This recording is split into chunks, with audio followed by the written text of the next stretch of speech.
Welcome back to another week of Every Day We're Covering. Chris Parks, SJ Munoz with you once again to talk the world of sports. And we're down to the Sweet 16 in the NCAA basketball tournament. SJ, it's been a good run so far. The tournament, I think, certainly has lived up to its billing and has provided some pretty entertaining games for us. Yeah, I think this is what I'm supposed to say. They call it madness for a reason, right?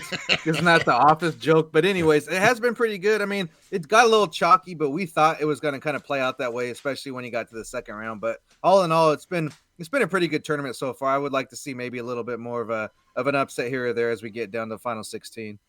Yeah, there were some games here over the weekend that got maybe a little bit close to having some pretty good upsets, but yeah, the teams that just didn't quite get over the hump. And yeah, we were kind of talking that way for you over the week when we released that video picking our picks that we thought that would probably end up kind of some of the higher seeds coming out, and that's really what has played out. So if you're somebody that picks your bracket in that manner when you're going with the higher seeds, then you're not doing too bad here right about now, because I saw a stat the other day. This was the first time in, I think, 3 seasons that all of the 2 seeds are still alive in the Sweet 16. That hasn't happened for a while, so that's also a kind of a unique thing as far as some of those stronger teams that we expect to play well actually getting it done and getting on to the next round. So hopefully that means it's going to provide with some really good games as we move forward here too. It usually hopefully translates if they've seeded it correctly, which we certainly have argued about before, but it should make for some pretty good basketball here down the stretch, and I think we will get some really good games here in the Sweet 16 round. Yeah, I mean, looking on paper, the matchups that we're getting here in this this round that's coming up here this weekend, it looks like, I mean, it's all the makings of a hell of a weekend. So, like we say, that doesn't always play out like it should, of course, especially with looking at the gambling angle. It definitely doesn't play out like we think it should very often. But on paper, we're looking like a pretty big weekend here. Yep, and as we get rolling here, we always talk about what we are drinking here as we're doing the pod here for you. And, of course, we probably had a few sitting around watching some hoops here this weekend. I'm guessing you did that as well, SJ. I know I did. I poured a few back. Oh, yeah, you got to have a little stash there next to your favorite recliner, Lazy Boy, if they still make those these days. But I don't know, it's kind of like one of those. It doesn't happen often, but when I find a new beer from a brewery I'm really fond of, I got to snag it. So I'm going back to my friends in North Kansas City at Cinder Block Brewing, which I've mentioned before. That's one of my go-to spots, and they're kind of one of the original, locally, small business type craft brew here in this area. But it's called the Passion Party Fruited Wheat. That's a mouthful there. Oh, wow. But basically, passion fruit, as Passion Party would lead you to think. Real good, and we're dealing with an 8%er here. Ooh. So should be a good pod here and a fun rest of the night at that level. If I don't understand you by the end, I understand why. Exactly. Yeah, we better get going quick here. Start starting like Harry Carey or Bill Walton, something like that.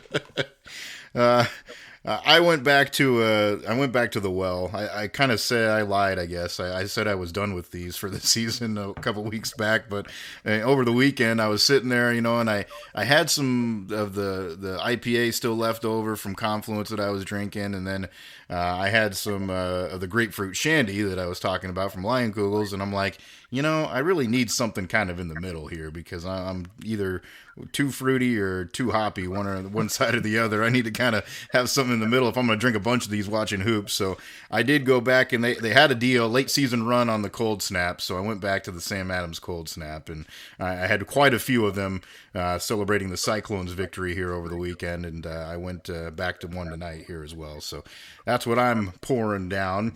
And let us know if you've got something special and maybe something special that fits the season. I know, with the way that this kind of new NIL world has exploded, and the ability for a lot of breweries to get involved with universities, at least as far as, licensing names that, kind of match up with the team or colors and those kinds of things. You've seen a lot of different breweries make beers that are either related to a team or even connected with the university in their NIL.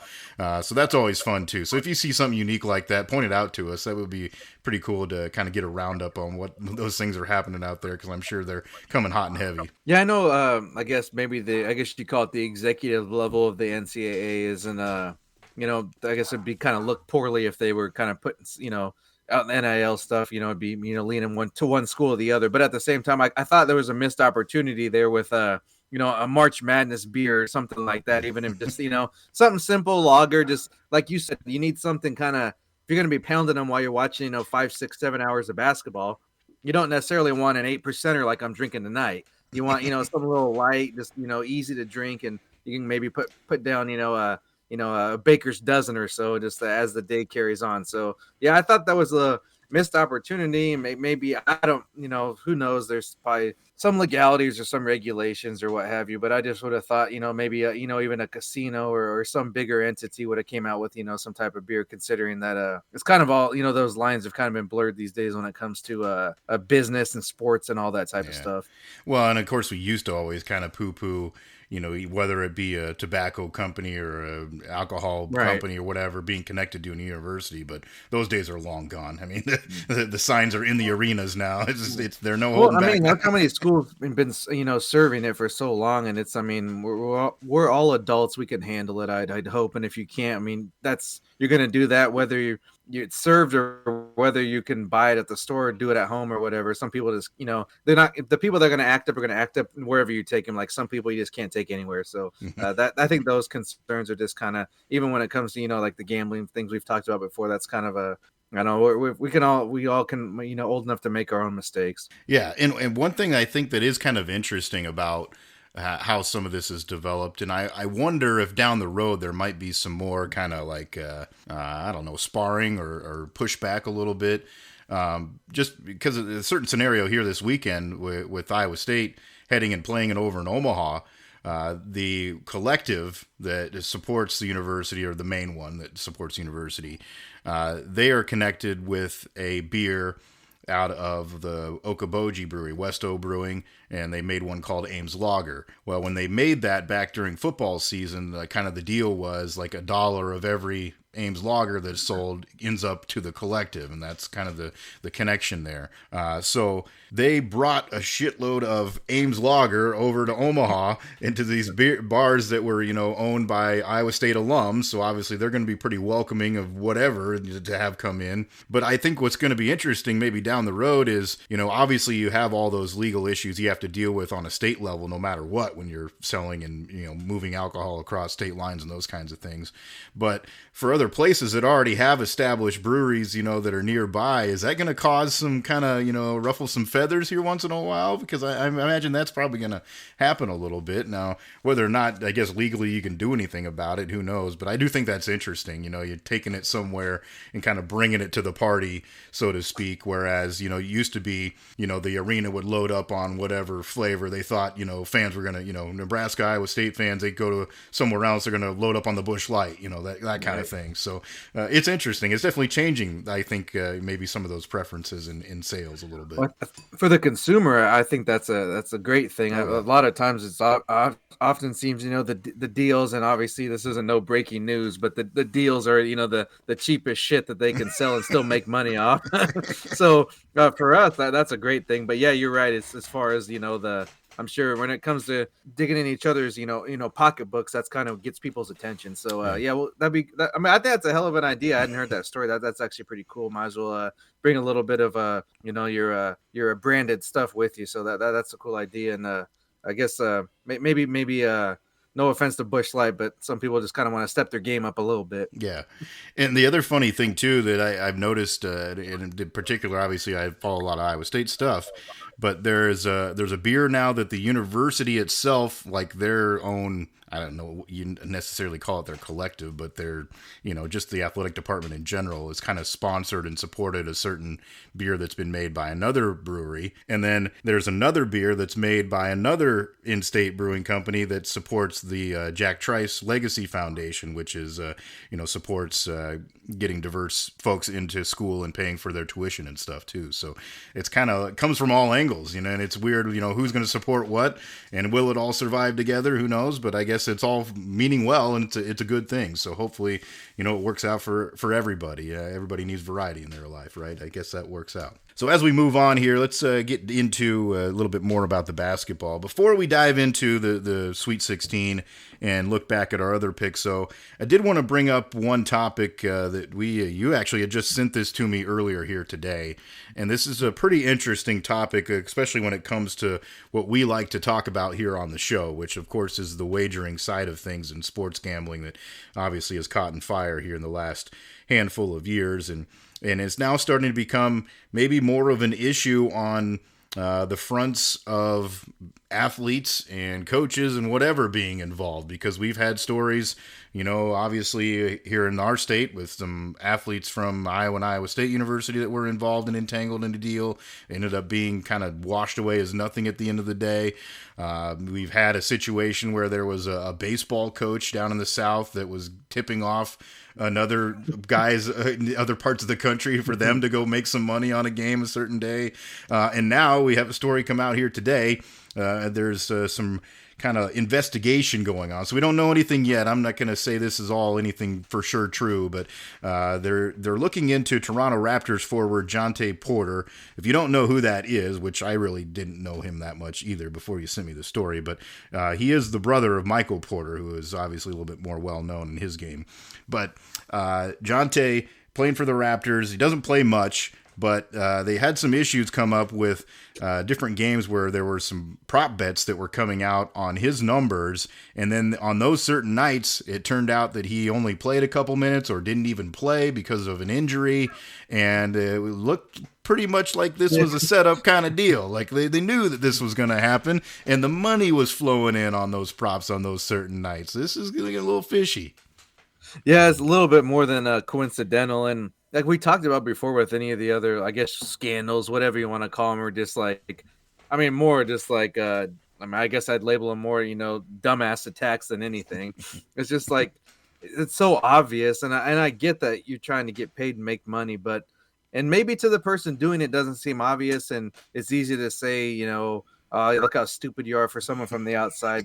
Who knows how long it's been going on. And like you said, it's all, it's just kind of coming out now. It's a newish type story. So maybe it is on the up and up, but there's a lot of things connected here that just kind of make it look like if you weren't totally intentional, you were about as close as you can get, trying to, scheme the books and try to make some money off them, which I'm not here to defend the books and say they don't do any type of shady stuff, but this is just, it's not the way to go about it, trying to beat them. This isn't the formula for success, obviously.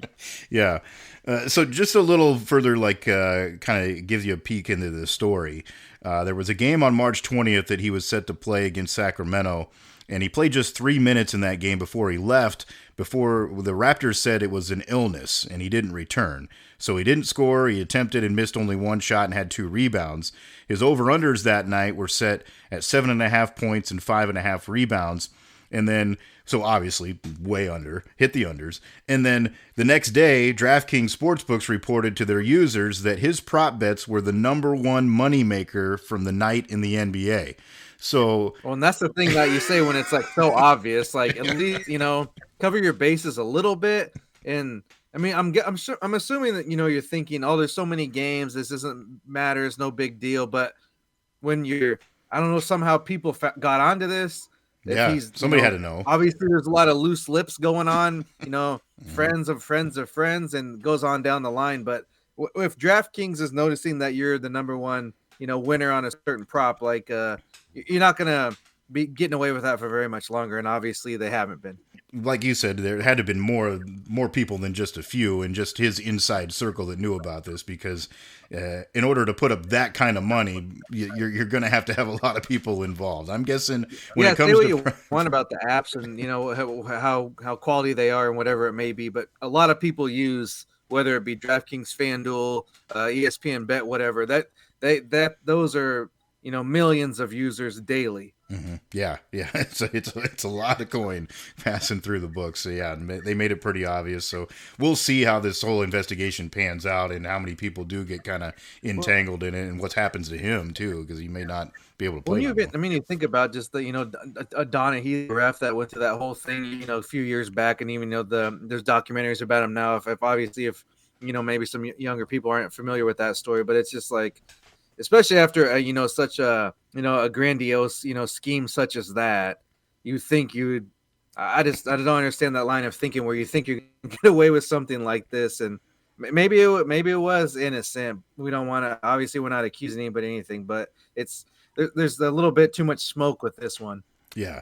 And as you alluded to before, and we kind of talked about earlier, the, as the technology grows for us as a user, the technology grows on the other end too for them monitoring and keeping track of all this stuff. So I'm sure there's plenty of easily set flags that let them know, hey, this is an irregularity. Look at this over here. This much money came in on a strange prop. So you're going to get caught. I mean, it's just kind of idiotic to think that you're going to be able to get away with this kind of stuff. And maybe it'll be a good lesson, I guess, I guess I still feel like this is kind of early on in this world a little bit. So who knows? I mean, there's always idiots, but maybe they'll kind of send them a little bit of a notice here. Well, I mean, even you look just with the Dodgers and Otani, what he's going through right now, and all that kind of mess that's there too. Which I'm again, I'm not making accusations, but if it's too good to be true. I mean, I guess that's probably not the proper term to use here. But if it's such an obvious scheme, there's something. If it's something walks like a duck and quacks like a duck, right? That's kind of I guess we'll go with that Yeah. that analogy. It is like that's I just don't. I mean, I guess when you get in, Otani's obviously way different than this Porter because he's kind of just like a journeyman, kind of like eighth, ninth guy on the bench. But a superstar, of course, you're gonna kind of figure get away with whatever you want, and obviously being an international athlete and player, maybe it's no big deal where he's from, and he didn't even realize it was illegal. I mean, of course, it's as of now, it's the translator that's the one that did the betting, but that also seems a little fishy to me. Yeah. Just digging into the story a little bit, but like I said, who knows?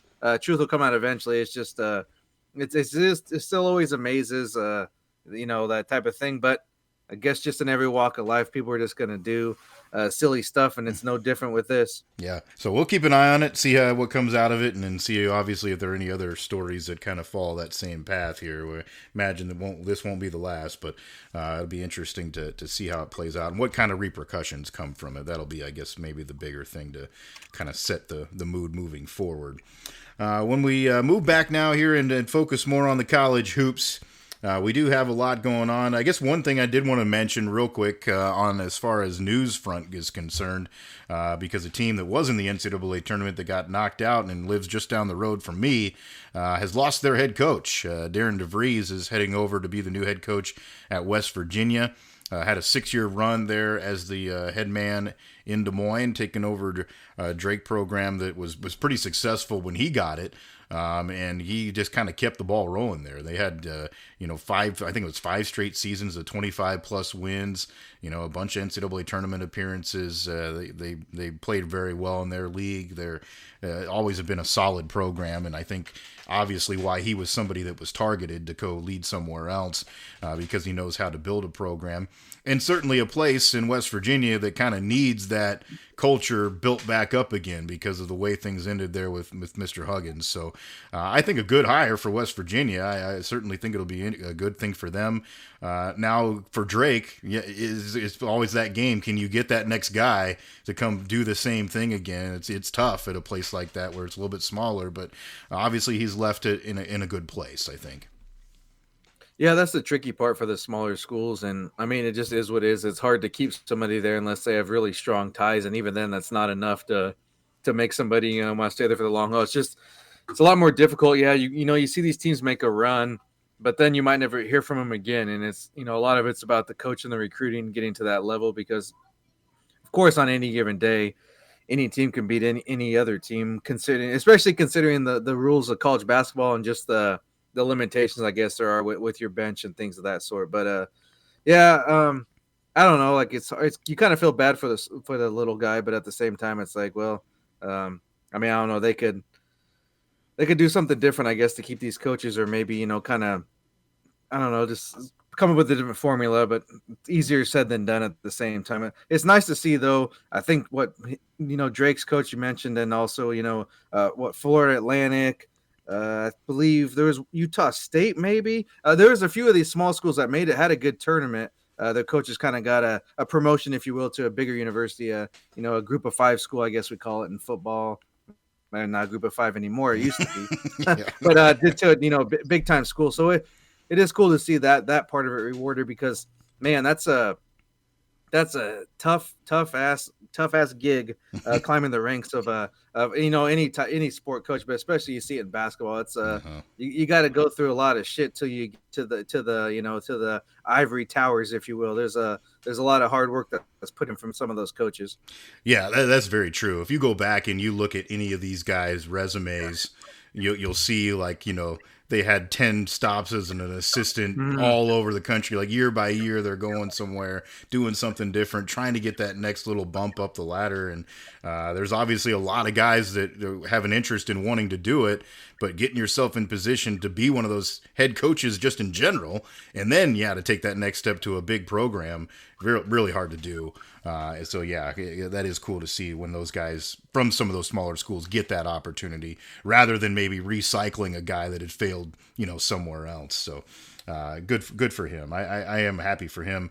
Initially when it happened, I had it in my mind for some reason. I thought, well, yeah, maybe it makes sense. His kid's getting about done, right? Well, no, he's got a couple years left, so he's going with him. Tucker DeVries, who's been the MVC Player of the Year, goes with him to West Virginia, and I think he's certainly a Big 12 caliber type player. And that's kind of part of the new era that we have now here too, because kids can go and play right away. So he can go with his dad and play right away, which, honestly, I guess to me makes sense. Your pops is going somewhere. Maybe why shouldn't you be allowed to go with him? And he'll do that. So kind of interesting. That maybe changes the game. You hate to see that, I think, sometimes when a guy maybe gets hired as an assistant just to bring in some kid. We've seen that before. Yeah, right. But this is a little bit different scenario, and I think it's good for both of them to be able to do that. Yeah, a little bit different than just a bag man, so to speak. But yeah, it's I mean, I'm kind of all about opportunity just in general in life, and that's kind of why I support certain transfer rules. Of course, we've talked about it gets to be a bit much after your third or fourth school. Then you're like, well, maybe it's about you, but uh, anybody's going to take a better opportunity if you're a banker or freaking car salesman, teacher, whatever. So I think if the opportunity is there and you earn that right, I think why not take it and kind of challenge yourself to see if you're worthy of being amongst the elite. Interesting situation there for them, and we'll see how it works at West Virginia there for the DeVries family. As we move on into the basketball itself, just kind of a quick look back here at the weekend. We're not going to really go through like kind of all of our picks or anything, and obviously you can go back through our socials and then the videos that we've been posting here for you as well, and make us accountable in that regard, because you obviously can prove me wrong easily that way. But I did have a couple that I was pretty disappointed with, I guess, here over the weekend. I had mentioned I really thought that James Madison line was too much. The way that they had played in the opening round, and a lot of people were kind of on them before the tournament started just because of their depth and the way they play. And Duke had been a little bit shaky, obviously, heading into the big dance, but boy, that game was over in about 5 minutes, and Duke never looked back. They looked really strong. So yeah, missed big time on that one, and that's the nuts of it, I guess. Sometimes in the tournament, you just never know which way some of these games are going to go. You could have a good feeling about it and still be wrong. Yeah, for every NC State, there's a James Madison, if you will. It's not knowing what you're going to get makes it incredibly attractive, but at the same time also makes it difficult to kind of prognosticate what's going to happen. You that was hard to. I mean, you weren't alone in that. A lot of people had them a Sweet 16 team, and basically they maximized in the first round. It's the only conclusion you can come to is that they kind of had nothing left, and Duke has been a ho hum almost, as far as by their standards this season. So it was kind of setting up for that, but they looked the part on this in that game at least. But come Sweet 16, it could be Duke getting being the nail instead of the hammer. So I guess we'll find out this weekend. Yeah, that's very true. You mentioned something when we were recording that last video too, and it has really rung true, I think, throughout this tournament. Either the game has been super close, comes down to a couple of points, or it's an absolute blowout. And we've seen that mostly be the case. There really hasn't been a lot of 10-point type victories. I realize at the end of games sometimes you do get some of those like 6 to 8 point margins just because a team's shooting some extra free throws at the end. That does happen. But to really be in that like comfortable win type, but not blowing somebody out range, there hasn't hardly been any of that here in this tournament so far. I guess maybe that's kind of the nature of the tournament in general, but it certainly seems this season that really has held true pretty good. Yeah, there's not a lot of 6 to 11 point wins really. It's either 2 to 3 points or 20. Yeah. Yeah, there's not a lot of middle ground, which is odd just for the sport itself. It doesn't really play out like that very often, especially when you're kind of talking about the best of the best. But I think that I wouldn't be surprised if we continue to see the 2 or 3 point games. But I do think with the exception of maybe 1 or 2 here or there, I think the blowouts might be behind us by this point. Yeah, usually that starts to change a little bit when you get to this point of this round, unless you had a real big upstart team that kind of just played out of their minds for a couple of games. You usually, once you get here, you start to see the competition amp up a little bit, and hopefully that's what we get. Especially you think about, going from the the first to the second round, you got about I guess a little over 24 hours of prep time in some cases compared to now. Sweet 16 match, you get almost a whole week to get ready for it. So I think that kind of either way can benefit you, or it can be it kind of can take away from your momentum. So that'd be kind of one, like at NC State, I'd be kind of zeroed in to see. I understand they've kind of bucked every trend possible, but at some point it gets a little bit difficult when you're just kind of playing with house money, as they say. Yeah, and they certainly have been a team that's on a huge roll. It would have been pretty wise, I guess, to look at that run they had in the ACC tournament and think they could probably do a little bit of damage carrying that momentum forward, and they certainly have. They got past and it had a fun, wild game there with Oakland. I give Oakland credit. They came off that big win over Kentucky, and they were right there in the game. They had every opportunity to win that one as well. I thought they really played pretty well in that game. Well, and especially, like we said, kind of maximize them in one game. You would have thought, like, what was it? Hit like 10 threes with one player at least at one. Like Golke was that right? Mm-hmm. Like he just freaking lighting the world on fire. He thought he was Tominaga's cousin. Like he was just freaking hitting from all over the freaking court. And like if you looked at his shot chart, though, nobody watched Oakland, of course, unless they were like went to the school or maybe an alum or some type of tie, but. His shot chart through the whole season was, I think he took like 10 2-point shots all year. And I was just like hundreds, a couple hundred threes just remember. So it wasn't a surprise to him, but obviously some got missed in translation of the scouting report. But yeah, they didn't go away easily though. Even, they did more than maximize. I think they were actually a legit team. Sometimes you get those, upstarts or Cinderella, as obviously they're often called. I think they were more than that. They definitely were a competitive team and a quality opponent. Even you look at someone like Samford, if not for to me it was a bogus call. They might have moved on and kind of been kind of on the same run there. And who knows what happens in the second round with them, because that was one of those teams that they just piss you off. Like you don't want to play a team like that. Like I wouldn't say like the talent level's that high, but they play hard and they can make shots. And they just like when the opportunity arises, like.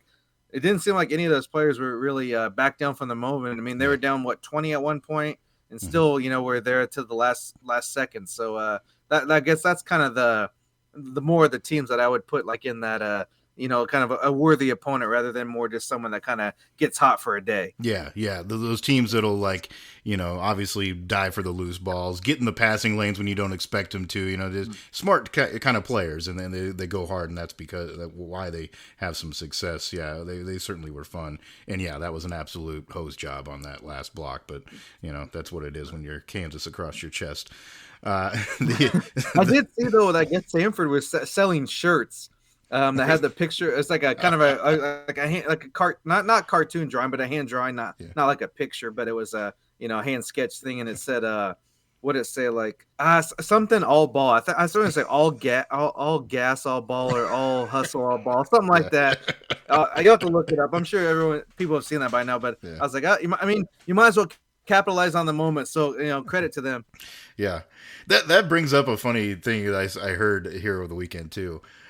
So obviously, Oakland was one of the big stories because of their win in that opening round and the way that they did it. But I saw in the press conference for the coach, I think it was after that game, the midday or like the next day when they had their practice or whatever at the press conference, he was saying that they sold like $3,000 worth of shirts that next day and merch and stuff. And he said all of these addresses where this stuff was coming from was from Louisville because all the Louisville fans loved that Kentucky got beat in the first round. He's like, what other tournament or what other sporting event can like do that? It has that kind of power. That is really cool. I mean, you don't even think that that's something like in your mind. You think, yeah, haha, funny, I would do that. But nobody ever really thinks somebody does. But apparently a lot of people really do. And they went to spend their money on them. It's awesome. No, for sure, and kind of along the same lines, not exactly the same, but I know there was I think it was like some type of podcast or somebody who was like an Ohio State fan, and if you watched the Big Ten tournament, you saw him and his buddy there in the front row, kind of just going crazy with their celebrations, and he actually he traveled to Memphis and kind of became a pseudo Nebraska fan at least for the weekend, and was all about their players, and they got him a jersey, and I guess he's going for the Wild Thing nickname off of Major League. So he's out a Cleveland baseball fan as well as being from Ohio. So just stuff like that. Like I know it is kind of cool just to kind of, I don't know, this be a little bit more about the game and having fun rather than just being assholes to each other all the time. So it's kind of cool sometimes, but don't get it wrong. I like the competitive side of it as well. Yeah, but it's good to have some fun with it, and it's good to see some of these places get a little bit of light shined on them when people don't know much about them at all. That's, it kind of spreads to the more general public too, because people hear about it and they start talking about it, and that water cooler talk spreads it a little bit like wildfire, so it's fun. I will say one other team too I was really disappointed in, and part of it was because the other team they played really well, but Duquesne. That was another team that I thought was at least going to make it interesting just because I thought they kind of had the athletes. But, boy, I don't know what game plan they had, but it just, like, they looked like they were lost from the get-go. They were just kind of running around. I mean, Illinois is a solid basketball team, don't get me wrong, but they just didn't have any kind of – I don't think they were ready. It was kind of one of those things that turnaround didn't benefit them. They needed some more time to prepare, and Illinois got them pretty good, but – and we certainly saw some other teams kind of, maybe piss it away down the stretch here too.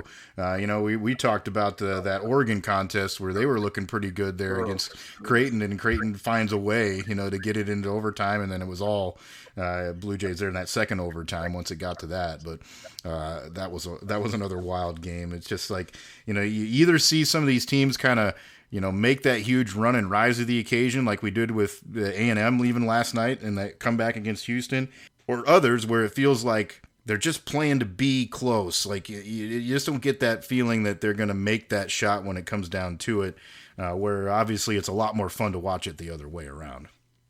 Yeah, it's a lot of times there's a fine line, but like you said, it's almost like I don't know if you want to call it playing not to lose, but it's like the moment just gets to them, and it's so apparent and obvious in these situations because you see, I mean, people just stepping out of bounds or throwing it to your worst free throw shooter that they're gonna foul, and then on top of that, I don't whatever, like I understand like it's a tough game and it's a physical toll, but at the same time, if you're 20 years old and you're a Division I athlete, the fact that you're tired midway through the first half, I'll never understand that. I mean, I never played at the Division I level, but I just can't see how energy level and that type of cardio is a problem, and just it blows my mind. I mean, again, I wasn't playing at Division I level, but at the same time, we'd roll the ball out and play 7-8 hours straight on the weekends in tournaments and AAU and what have you, and it was never an issue. But all of a sudden, it's I don't get it. I will never understand that, because if anything, they should be in better shape than your average Joe. Mm-hmm. So that shouldn't be a problem. So I don't get that. I understand there's adrenaline, the moment's big and all that stuff. But if you're tired 10 minutes into the game, something's either physically wrong, or you need to get a doctor, get some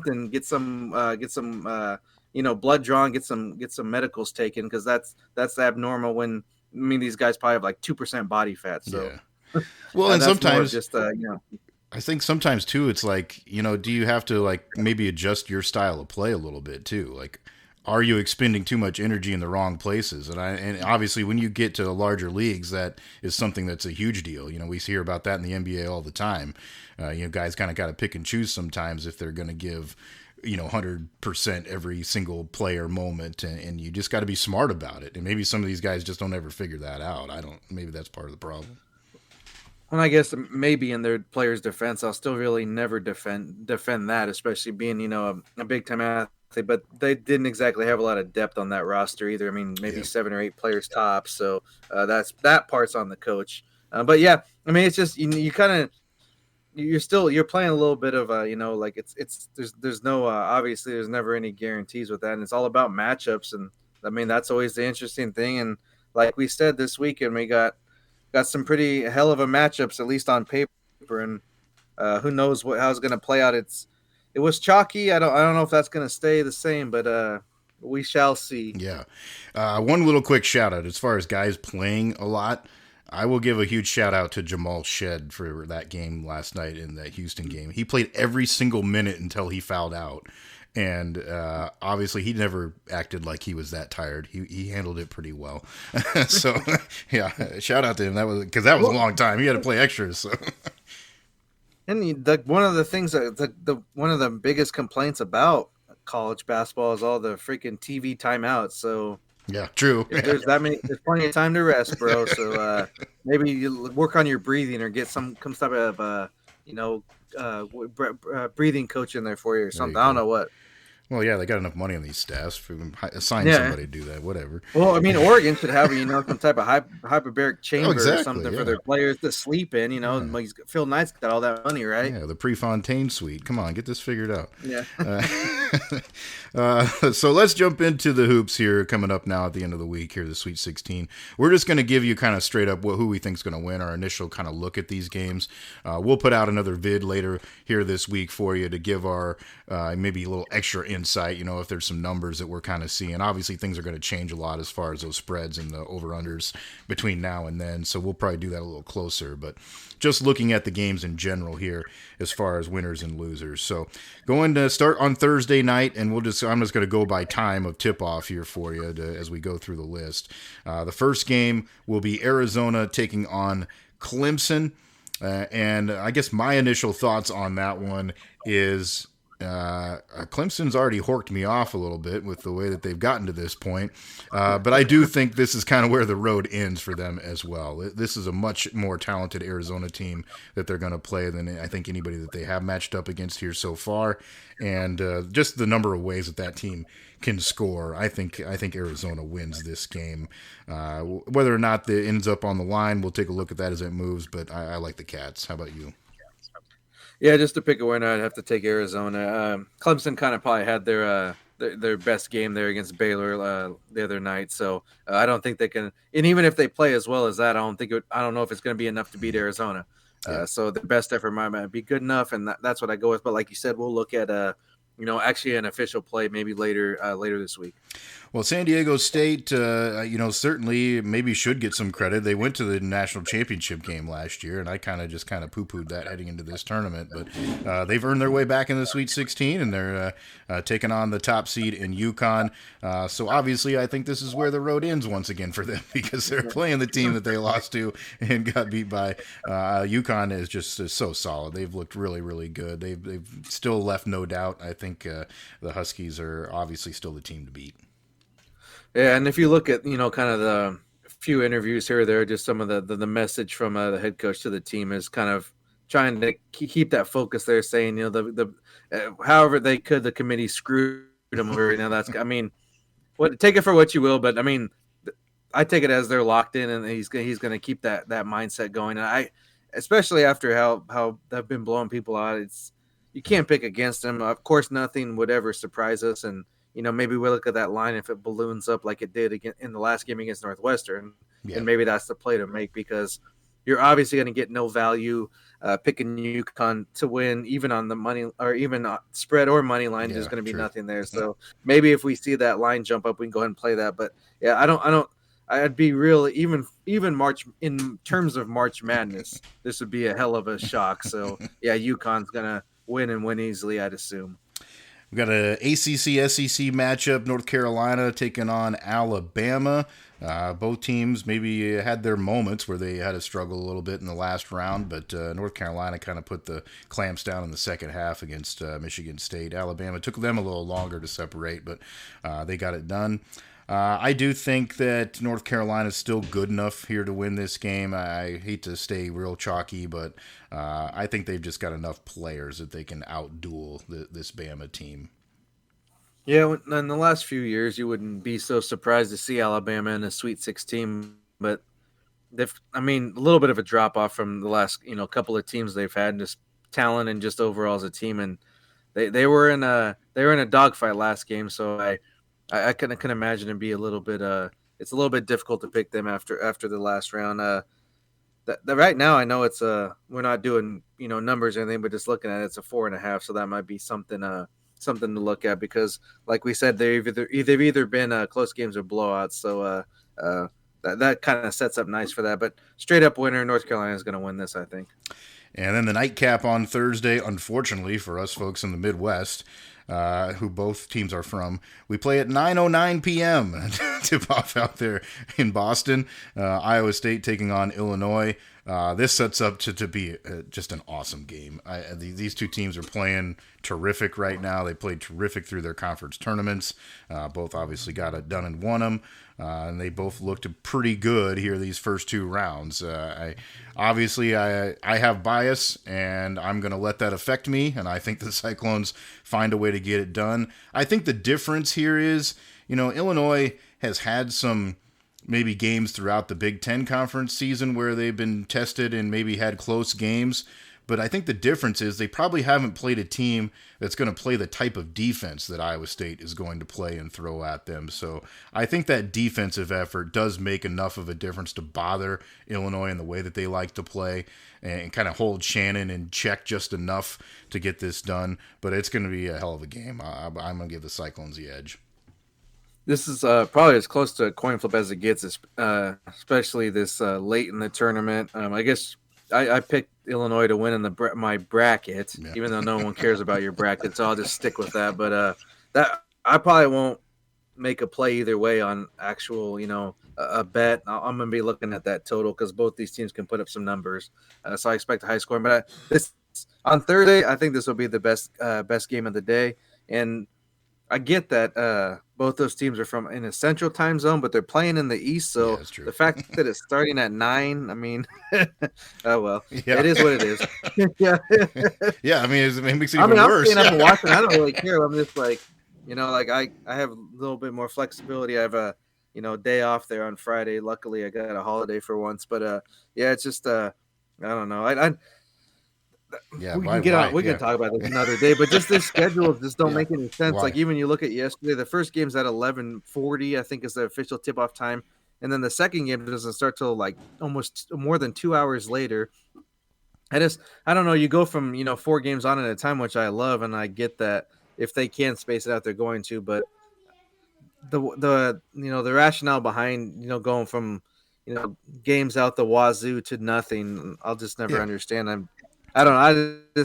I get when you get down to the 8 and 4, that's space them out. But when you have several games a day, let's at least get 2 on at a time or something like that. Yeah. Well, yeah. It seemed like it went like 1 that was on, and then we have 3 at a time. 7. Like, what the hell are we doing? What the hell are we doing? Yeah, and that East Coasting is just bonkers. Like, why the hell would you start that late? I mean, even for the folks there locally, that's just insane. But whatever. We don't make the decisions, I guess. Moving on to Friday's games. The first game of the day will be Marquette and NC State. Marquette necessarily hasn't looked like a world beater so far, so I think they're in trouble here because NC State is certainly hot. I would not be surprised if NC State wins this game just because if they can carry that momentum one step forward. But I'm going to give just a little bit of an edge to a guy like Shaka Smart who's been there before. He kind of knows how to coach teams in this situation, and they are talented. I think maybe they put it together enough here to eke this one out, but I do think this will probably end up being a close game. Yeah, this is one I'd kind of chalk up to maybe having that extra prep time to give Marquette the advantage, because if it was maybe a second-round game or if they met in the Elite Eight, so they only had a day in between. NC State can maybe pull it off, but I mean, how many games in a row have they won going back to the end of the regular season? And Yeah.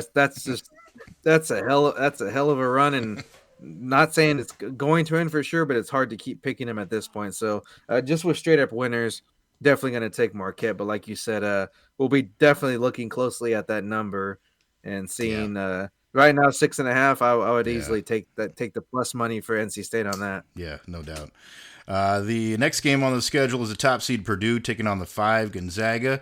Again, maybe a team that didn't get enough love as they should have during heading into the tournament in Gonzaga. Kind of got overlooked a little bit. They were really highly regarded when the season started. Even won some pretty big games early on in the season. So there's certainly no team to sneeze at. I guess I'll stick with what I kind of thought before the tournament had started and say that Purdue gets past this round. Just because Edey has been playing really well, also, and they've seemed to put it together at the right time. But this could be a fun one too. I think this sets up to be a really interesting game. Gonzaga is going to give them one hell of a test, that's for sure. Yeah, with the hopes of maybe earning a little bit of extra pocket change, I'll hope that Purdue wins this. But you could easily see Gonzaga. It's almost like Gonzaga. I know they've had a lot of success, but they still do better when they're the quote unquote underdog. Mm-hmm. So being the 5 seed against the 1 seed, that kind of scares me, giving them a chance, because we saw when they've been the odds-on favorite to win, it didn't go so well for them. So that's what makes me a little bit concerned here. Them kind of having that underdog mentality, and even a couple weeks before the end of the season, a lot of people thought maybe they're not even gonna get in the tournament. So that one's gonna get a long hard look there when we actually make our make the monetary plays. Yeah. Houston, the 1 seed, will take on the 4 Duke. This sets up to be a pretty interesting game now too. It's funny when we're going through the picks. I sat down with my son, who just turned 9, and he kind of went through, and I just gave him names, and he'd rip off, who thinks he's going to win. And he has Duke in the national championship game. And after when he first did it, I'm thinking, oh, that's never going to happen. After I've watched these first couple of games, I'm like, maybe they might have an outside shot to make maybe it. he's on something. Yeah. He might be on something. But I do think at the end of the day, Houston is just too tough defensively. I think they give much more of a challenge in that regard to Duke, trying to get their offense going. When you slow them down in a couple of spots, they don't have you don't feel like they have a ton of guys that can step up and kind of drive things if it isn't going well for their top 2 scorers with Filipowski and then the guard on the outside. So I think that Houston has enough experience that they're going to get past this one. I've just been really impressed with Shed and Sharp and some of the guys that they've had that have played really well here so far in the tournament. So I'll give Houston the edge to eke this one out. Yeah, it's just not a good matchup, I guess, if you're looking at the Duke side of things. Just the way they play, and also just not only the athleticism, but just the I guess tenacity is one way to put it, as how Houston plays, just kind of all up in your ass, like maybe those old school like Arkansas teams under Nolan Richardson type of thing. It's kind of what they remind me of. So yeah, I honestly don't think this one might be very close. So I might take a flyer on the points too when we make the official plays, because I think Houston might blow them out. The last game of the night and last game of the Sweet 16 will be Tennessee, the 2 seed, taking on the 3 Creighton. Both had their interesting games to get here to this next round, but Tennessee was a little bit more comfortable down the stretch of their contest to move on. It's going to be interesting because who finds a little bit more of their stride, because these 2 teams absolutely stunk in the first half of their games. The last round could not shoot the ball to save anything. And then luckily for Creighton, they started hitting them when they needed to at the very right time at the end of the game.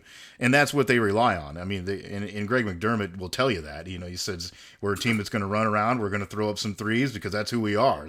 We're not going to win by bullying you around and moving you. I think this is just a worse matchup here for Creighton, because there's more guys for Tennessee that can move and get and score. Oregon was more athletic, but they only had two guys that could really score. And when you get more of those out there matching up against some of those smaller guards for Creighton, that's going to spell some trouble for them. So I think Tennessee has the edge here. Well, and if you also look that they have more guys that can get to the rim. If you're struggling shooting, got to get going, get into the rim. If you don't get fouled, you get layups and dunks. And Tennessee's proven that that's kind of in certain games they've kind of made their hay doing that, just getting out in the open floor and kind of using their athleticism when they're maybe not hitting so well. And I mean, who's gonna guard Connect for Creighton? Yeah, that's the question. So I mean, they don't have it. They oftentimes here and there they've had a decent defender, but they don't have it this year. That's for sure. And they obviously haven't shot that great in the tournament. And like you said, if they don't hit threes, it's done deal. And so this could be another game where I could see it getting away from them later and being a double-digit loss. But pick Tennessee straight up. I think that just like Houston, I think this might be an easy night for them. All right, so that's a look at the round of 16. Obviously, of course, when we talk later here this week, we'll give you some more of those number type plays and look a little bit closer on maybe some over-unders and those types of things. So keep an eye out for that. So we'll post it, of course, to our YouTube channel and then share it out on our social media platforms as well. And, of course, we'll put the graphics up there for you also on Twitter so you can follow along. At SJM Bets is SJ's handle. At Cherokee CP is mine. Of course, we'd love it if you like and share, subscribe to, of course, the YouTube channel itself would be helpful, but then also the podcast and share that in whatever platform you prefer to use in that regard. We're available just about everywhere. So we hope you enjoy it. Hope you enjoy some good hoops, and we hope we have some more onions to talk about here when we come up here towards the weekend. So play along with us. That's SJ Munoz. I'm Chris Parks. Thanks for joining us for another week of Every Day We're Covering. We'll see you next week for some more covers.